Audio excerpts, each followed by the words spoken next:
Imagine this. You spend hours crafting your CVs and you hit apply. After so many days, all you hear is silence, no response. Weeks, even months, no response. And you're wondering, could I be the problem? No, you are never the problem. Your CV could just be what needs fixing. What I have seen over the years that I've been reviewing CVs is that one, the issues are the CVs are too generic. You put in things that are not specific to the role that you're job that you're doing. You just put a line item of whatever that is not passing any concrete evidence that you actually did that work or that you understand what you're doing. So it's too generic. Two is focused on duties and not achievement. And three is too hard to scan.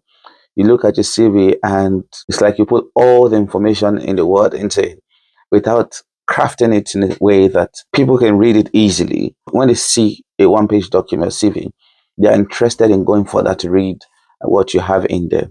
So how can you improve on this thing that we're talking about? One, you have to have your hook headline. Now, if this is not familiar to you, go to your LinkedIn. You see, if you search me on LinkedIn, you see my name, Ephraim Onuigbe, or you see my qualification just by my name, and you see the things that I'm specialist in. So I put auditor, I put IFRS expert and UK gap, I put project management, things that relates to the core skills that relates to your job. You can put them there. LinkedIn has a number of characters that you can put as your headline, but make it more appealing and instructive that people can really understand what you do. For example, instead of saying marketing professional, you can use marketing strategist driving 40% growth through data-driven campaigns. So you can just put that as your headline. You don't need to write a lot. Just put something that communicates that you understand what you're doing and not just simple thing like accounting professional, marketing professional, without putting life into it and things that can communicate that you know what you're doing. Two, you need to present it like a pro, tailor it like a pro. How do you do that? Let your duty highlight achievements instead of just duty. So put some statistics. If you're a salesperson, how much sales have you made? How many awards have you won in the last 3, 2, or even 1 year? Put all of those in. Put things that communicate that you have a track record of result and not just bullet points record. And lastly, using the ATS friendly formatting. There are thousands of people that apply for the role that you're applying to. And what will stand you out is if you understand what the ATS system does.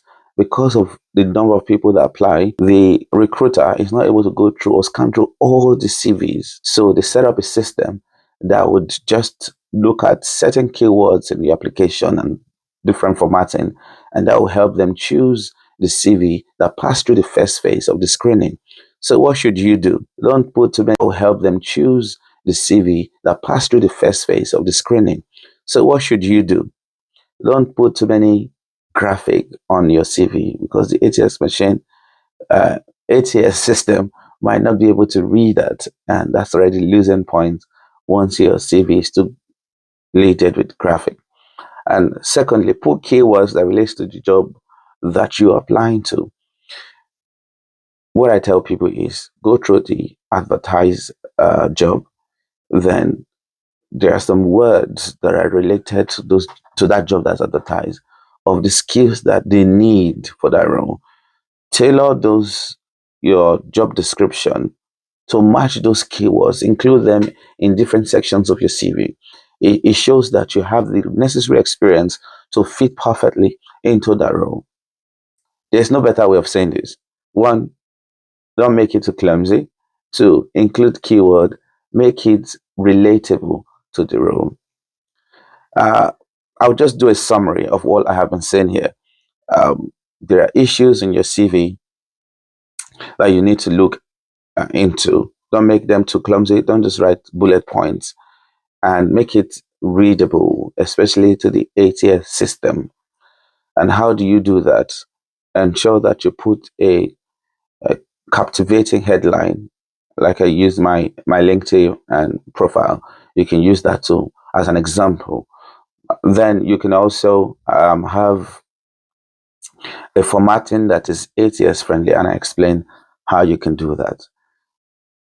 If you can imagine that your CV is like a weapon that you use in a battle, you need to sharpen it in such a way that when you go for the battle, you win. And these are the tips that I've just shared with you. I hope you found this useful, and I can't wait to congratulate you once you get a job. Bye bye now.